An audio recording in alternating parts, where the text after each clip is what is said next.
Christ de Val-de-Reuil vous invite à suivre son culte dominical sur YouTube en live direct, dont le visionnaire de l'église est le pasteur Joseph Sita.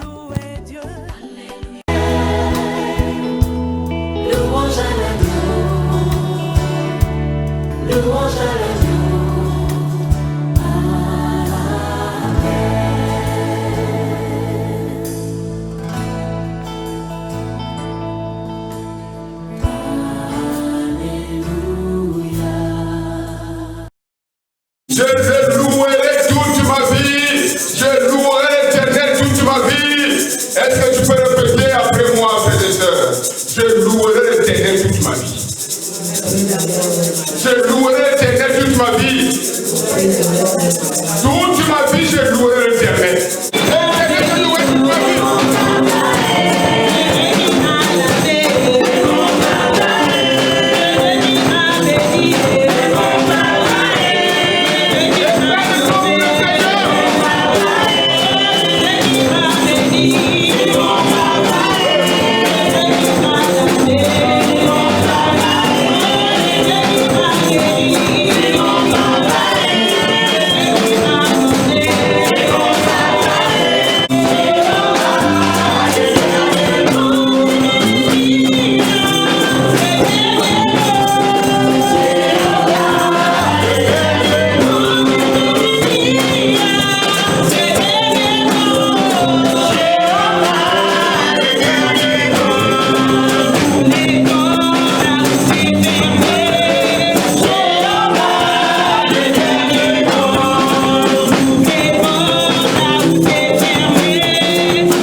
La main droite au ciel, s'il vous plaît, au nom de Jésus. La main droite au ciel, est-ce que vous me voyez? Maintenant, prenez votre main, mettez la poche là où vous avez caché votre front. Alléluia!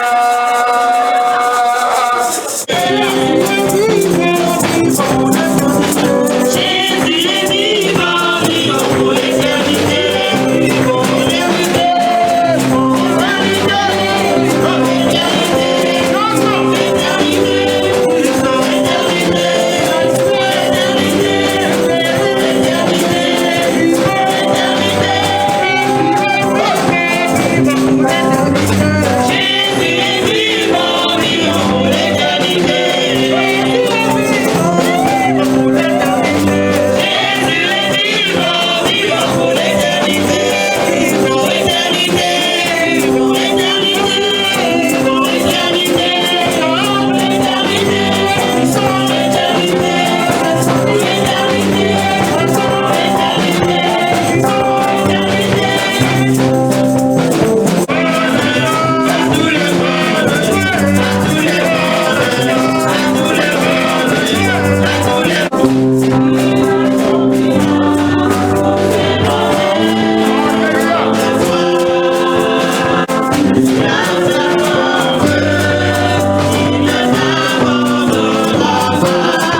souffrance de notre Seigneur et Sauveur pour la rédemption de nos péchés.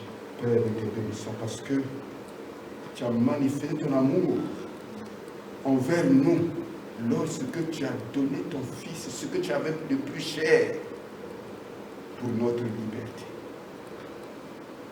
Il a été humilié à la croix. Il a été crucifié au milieu de voleurs, de brigands. Lui qui n'a pas commis de péché. Papa, nous te bénissons pour ce sacrifice. C'est à cause de ça, Papa, nous faisons ces gestes en mémoire de ce sacrifice de la croix. Papa, nous bénissons ce pain. Au nom de ton Fils Jésus. Quiconque, Papa, prendra ce pain, et celui qui le regardera, Papa reçoit la vie, reçoit la délivrance, reçoit la victoire de la croix. Que le mystère de la croix commence à se manifester dans chacun de nous maintenant, Papa. Que nous ayons tous la vie. Et que ce pain, Papa, devienne maintenant, que je prononce ma parole, Papa, en ton nom, le corps de Christ. Parce qu'il a déclaré, quiconque ne mange pas ma chair et ne boit pas mon sang n'est pas digne de moi, ne peut pas être mon serviteur. Papa, nous voulons le devenir maintenant en mangeant ce corps. Papa, bénis soit ton serment et sois honoré parce que tu es fidèle à ta parole, tu es fidèle à tes promesses et tu es fidèle à l'alliance. Ainsi soit-il au nom de Jésus. Amen. Seigneur Père, merci. Merci pour ce temps, Seigneur, où tu nous trouves dans l'obéissance à ta parole. Merci, Seigneur, pour ta main qui est étendue, Seigneur, sur cette poisson, Seigneur, afin qu'elle revête les vertus, Seigneur, que tu lui as consacrées. Ce soir-là, Seigneur, lorsque tu as dit, ceci est mon sang qui est versé pour la rédemption de vos péchés. Et ce sang de la nouvelle alliance, Seigneur, qu'il soit celui-là même, Seigneur, qui sur les linteaux et les portes de nos vies, Seigneur, nous assure, ô Père, la sécurité dans tes saintes mains. Merci, Seigneur, de briser le joug de la maladie, de briser les pièges de l'ennemi, Seigneur, et de rendre nul et sans effet, Seigneur, tout ce que le monde, Seigneur, la convoitise du monde, Seigneur, a amené dans notre vie comme une occasion de chute. Donne la gloire à toi et à toi seul dans notre soumission au nom de Jésus. Amen. Que vous avez, où vous les avez. Seigneur, ce matin, devant toi, devant ta parole, devant ton peuple, l'Église. Je lève ma voix puisque je sais que tu es fidèle. Je suis convaincu de toi, Seigneur, et je n'ai aucun doute. C'est ce que tu peux faire. Et de cela, Seigneur, nous associons nos besoins, de loin comme de près, à ces besoins qui sont dans cette famille. Oh Dieu, tu es ce Dieu qui a dit, venez à moi et je vous déchargerai. Nous prenons nos fardeaux, Seigneur. Nous te les présentons. Que tu les portes à notre place et que nous soyons légers. Nos soucis, nos besoins sont à toi. Et à nous, ta gloire et la manifestation de ta puissance. À nous, tes promesses et l'exaucement de celles-ci. Tu es Dieu. Au nom de Jésus-Christ, nous te prions. Amen. Nous te bénissons et nous te disons merci, Seigneur. Merci pour l'opportunité, Seigneur, que tu nous donnes ce matin d'être assemblés en ce lieu, autour de ta parole, n'ayant pour préoccupation, Seigneur, que d'entendre et de comprendre ta volonté, pour l'accomplir, Seigneur, dans nos vies. Seigneur, merci de nous rendre, Seigneur, obéissants à ta parole, car il ne nous sera d'aucune utilité de simplement l'entendre si nous ne l'accomplissons pas dans nos vies. Donne-nous la capacité, Seigneur, d'être conduits par elle. Seigneur, que ta parole, donnée en ce jour, Seigneur, soit une lampe et une lumière, Seigneur, pour éclairer notre entendement et notre marche avec toi. Béni sois-tu, bénis, Seigneur, ta parole, bénis, Seigneur, le canal, bénis, Seigneur, notre assemblée, dans le nom de Jésus. Amen. Amen. comme il est de coutume, bien-aimés, je nous ai partagé le passage sur lequel nous allons avoir cette exhortation du jour. Alors, saisis ta Bible et entre sans plus tarder dans le livre des Proverbes. Porte-toi au chapitre 26 de Proverbes et nous allons lire ensemble.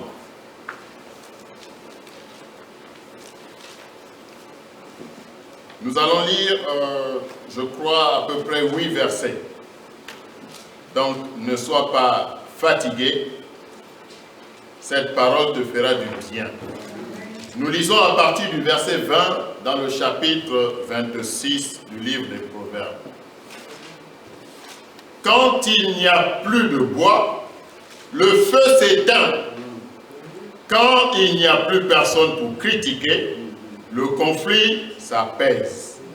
Il faut du charbon pour alimenter un brasier, du bois pour alimenter un feu, et un homme querelleur pour attiser une dispute.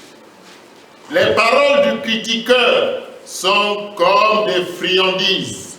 Elles descendent au plus profond de l'être. De l'argent non purifié, plaqué sur un vase de terre. Voilà ce que sont les paroles chaleureuses associées à un cœur mauvais. Celui qui éprouve de la haine se déguise avec ses paroles et il cache au fond de lui la tromperie. Lorsqu'il prend une voix douce, ne le crois pas, car il y a cette horreur dans son cœur. Il a beau cacher sa haine par l'hypocrisie, sa méchanceté se révélera dans l'assemblée. Celui qui creuse une fosse y tombera, et la pierre reviendra sur celui qui la roule. La langue menteuse déteste ceux qu'elle écrase, et la bouche flatteuse provoque la chute. Amen. Amen. Bien-aimés, asseyons-nous. Nous allons parler aujourd'hui par la grâce de Dieu des querelles. Nous allons parler aujourd'hui par la grâce de Dieu des disputes. Nous allons parler aujourd'hui par la grâce de Dieu des calomnies. Les mauvaises paroles, elles sont remplies dans nos assemblées, nous, chrétiens. Nous croyons que ce sont des choses du monde. C'est en allant sur la place à Auchan, le jour du marché, qu'on va entendre les commérages. Non, bien-aimés. Les commérages sont sortis de la place publique là-bas. Les commérages sont rentrés dans nos assemblées de façon insidieuse. Et les commérages nous côtoient tous les jours. Et aujourd'hui, j'ai à cœur dans cette exhortation, qui est très courte, d'attirer l'attention et d'avertir. Les commérages, les querelles, bien-aimés, elles sont source de disputes qui ne s'éteignent plus, qui ne s'arrêtent plus. Il faut que l'homme qui a accepté de soumettre sa vie à Jésus-Christ sache qu'il y a des comportements nouveaux à adopter. C'est pourquoi la Bible nous dit ici, faute de bois, le feu s'éteint. C'est-à-dire que si tu n'alimentes pas, la querelle n'ira pas plus loin. Le malentendu peut être là. C'est vrai, à la base, il y a eu cette parole qui a été donnée par la sœur sur le frère, ne sachant pas que quelqu'un d'autre écoutait. À la base, oui, il y a eu cette parole. Mais ce n'est pas une raison pour que la parole continue, pour que la querelle s'amplifie, pour que le feu grandisse. Le feu, ici, est alimenté par le bois. Et le bois, ici, c'est quoi? Ce sont les querelles que quelqu'un amène pour entretenir le feu. Et je te dis aujourd'hui, bien-aimé, si toi, tu n'es pas le relais des paroles que tu as entendues, alors ce feu de la dispute, là aussi, il va s'éteindre dans ta vie. Les querelles vont baisser, les disputes vont baisser, les problèmes vont diminuer, parce que toi, tu n'auras pas relayé l'information. Est-ce que tu t'appelles TikTok? Tes copains, lorsqu'ils te parlent, est-ce que toi, tu es Facebook?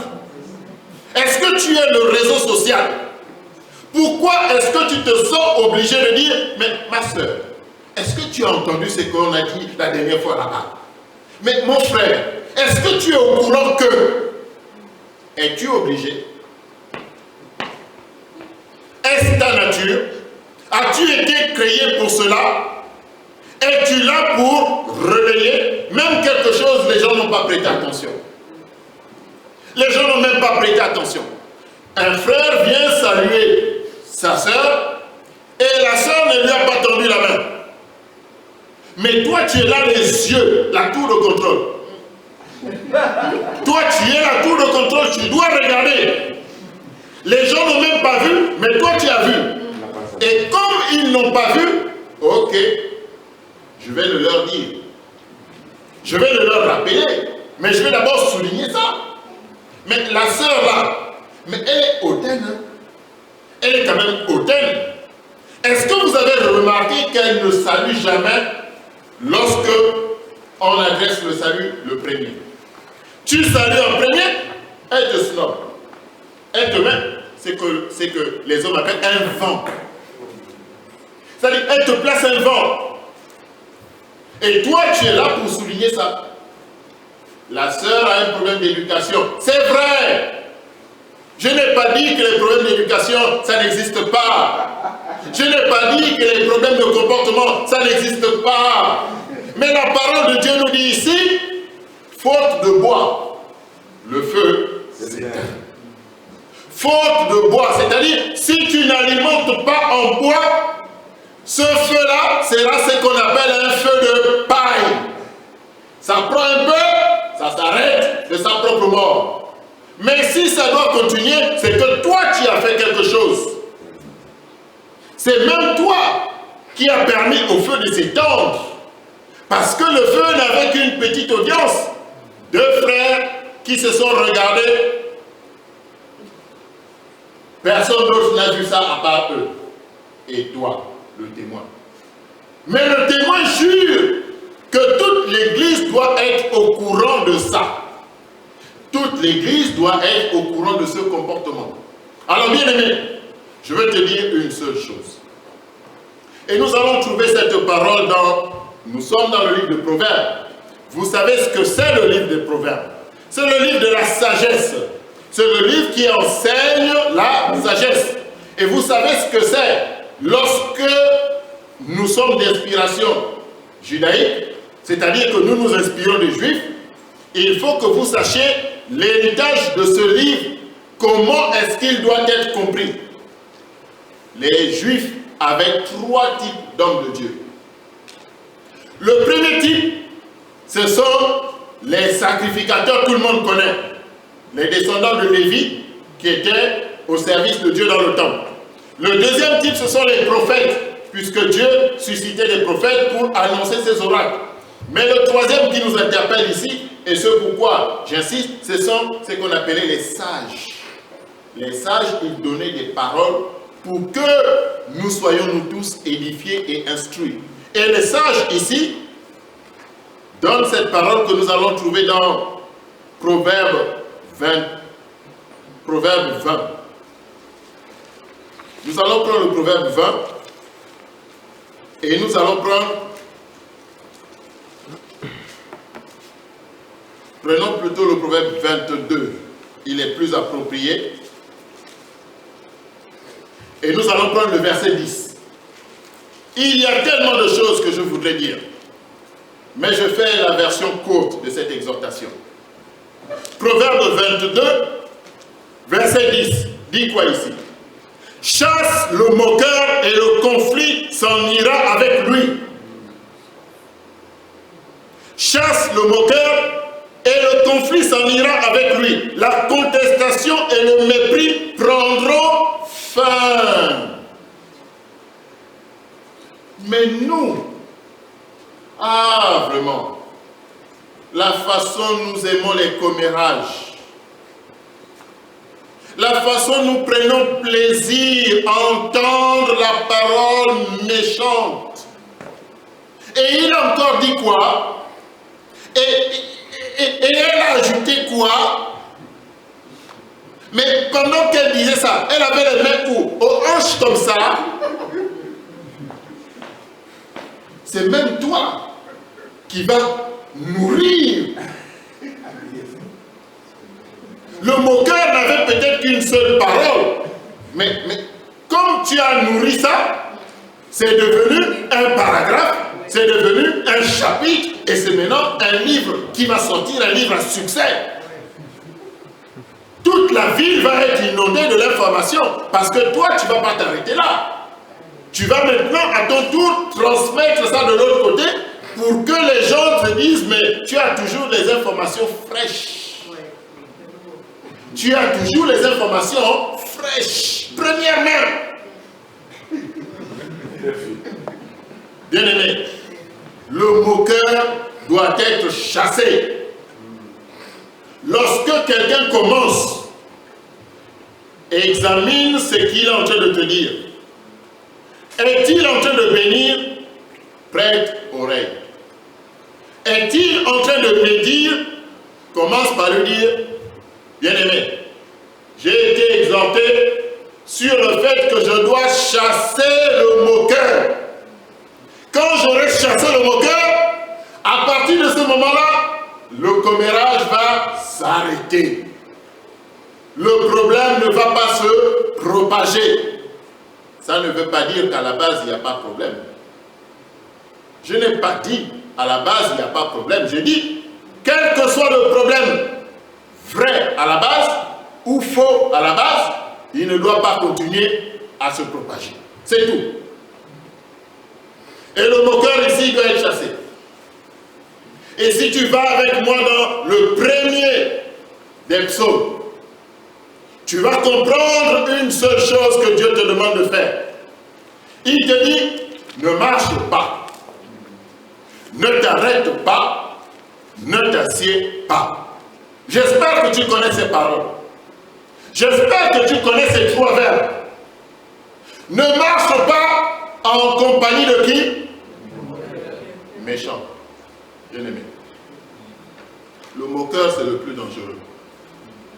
On te dit, lorsque tu marches, ne marche pas en compagnie du méchant. Le méchant, c'est celui qui n'obéit pas à la loi de Dieu.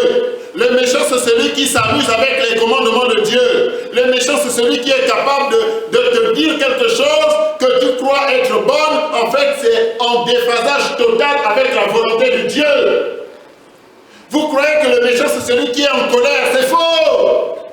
Le méchant, il peut être doux, gentil. Il te dit, mais écoute, si ton mari t'a fait ça, égalisation, fais la remontada. Fais-lui la remontada, il va comprendre. Mais comme c'est dit avec douceur, comme c'est dit avec un peu d'emphase, donc tu ne peux pas classer cette personne-là parmi les méchants, puisqu'on te parle doucement, gentiment, bien. Mais est-ce que c'est la parole de Dieu qu'on te donne? Non, c'est un méchant. C'est ça le méchant. Le premier problème, c'est que quand tu n'identifies pas les personnes, mais tu restes en compagnie du méchant. Tu marches avec le méchant. Dieu a dit, ne marche pas avec le méchant. Il a dit, ne t'arrête pas. Ne t'arrête pas. Ça veut dire quoi, ne t'arrête pas? C'est-à-dire, ne prends pas ton temps. Avec qui? Le pécheur. Psaume 1, nous sommes encore dans le psaume 1. Le pécheur. Bien-aimé, fais attention au pécheur. Le pécheur, c'est le méchant qui a décidé de transgresser. Le pécheur, c'est le méchant qui a dit, moi, aujourd'hui, je ne fais pas ça. Et quand tu t'arrêtes, tu prends le temps, mais à ce moment-là, il va t'entraîner. Il va t'entraîner à pécher, il va t'entraîner dans la banalisation. La banalisation, c'est quoi? Hier, tu as fait quelque chose qui n'était pas bien. Et aujourd'hui, tu te retrouves avec quelqu'un qui a l'habitude de faire ces choses-là qui ne sont pas bien. Et lui, il va te dire quoi? Il va te dire, mais écoute, de toute façon, c'est pas mauvais. Donc, on banalise le péché, et toi, tu commences à te dire, mais de toute façon, bon, d'autres font, pourquoi pas moi? Troisième chose, la plus grave, ne t'assieds pas. Ne t'assieds pas. Avec qui? Le moqueur. C'est le plus dangereux. Tu crois que c'est juste de la comédie. Ce n'est pas de la comédie. Il est à un degré supérieur. C'est lui qui maintient le feu allumé. C'est lui qui maintient les querelles, les disputes. Ces choses qui portent atteinte à ta vie. C'est lui, bien-aimé. Et il a un organe spécifique pour ça. La langue. Jacques, le frère du Seigneur, dit, il y a un tout petit organe, mais qui est capable d'enflammer, c'est la langue. Lorsque quelqu'un manipule sa langue devant toi, bien-aimé, prends soin de toi et il pense à ne pas marcher, à ne pas t'arrêter, à ne pas t'asseoir avec ceux qui manipulent la langue. Soyez bénis. Nous voyons que la parole qui a été donnée, elle est très très très profonde pour nous tous. Personne ne doit dire ça c'est pour lui. Alors ça c'est pour elle. Non, non, non. Il faut que chacun dise que ça c'est pour moi. Parce que nous sommes dans une vie où nous vivons tout ça. Nous avons l'influence de la société autour de nous. Je voudrais remercier l'église de la moisson du Christ. J'étais marqué hier et j'ai aimé la participation de tout le monde. Je le dis avec cœur. Et hier, j'étais en train de beaucoup parler avec mon jumeau. Je disais, mais il y a beaucoup de compétences dans la moisson du Christ. Il y a beaucoup de compétences. Mais seulement, les compétents là, parfois ils ne se reconnaissent pas compétents. C'est un des aspects.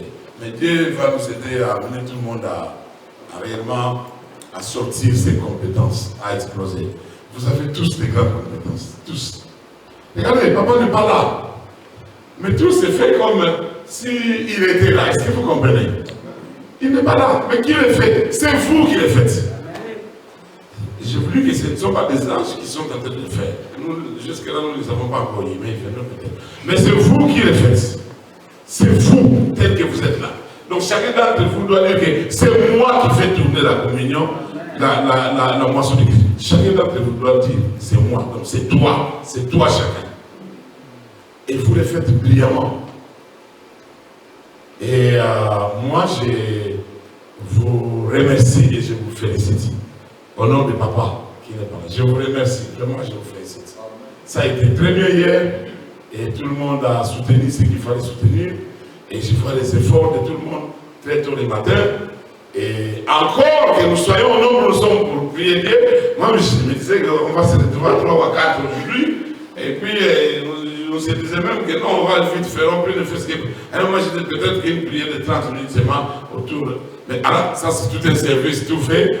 Nous remercions Dieu. Nous voulons applaudir pour la gloire de Dieu à travers la vie de Jésus.